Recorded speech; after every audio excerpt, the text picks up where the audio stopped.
Iz piknika pa k povabilu v najbolj zabavno kuhinjo v Sloveniji na Voju že najdete novo epizodo komedije Ja, šef, ki se po rekordih gledanosti z 12. sezono poslavlja z obilico smejanja. Zvezdniška ekipa igralcev se je na snemanjih dodobra spoznala s svetom kulinarike, nekateri med njimi so zaradi igralskega poklica in sodelovanja v tej seriji tudi krepko izpopolnili svoje gostinsko znanje. Kako je to vplivalo na njihovo vsakdanje življenje, naprimer med obiskovanjem restavracij v resničnem življenju. Med kuhinjskimi lonci, štedilnikom, strežbo in sprejemnico gostov so se igralci naučili marsičesa novega. Jaz ful bolj razumem kelnerje, če jim kaj pade po tleh.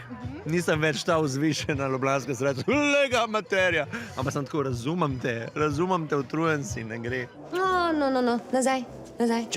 Dej nazaj, lepo odlož, počas, tako bravo, Mihi, bravo. Eno obdobje, ko smo snemali, sem v restauracijah dosti bolj opazovala, kako imajo drugi pogrinke naštimane, pa če je svež kruh, pa tako da sem bila kar malo bolj kritična, ker je bila pač to moja služba kot pika.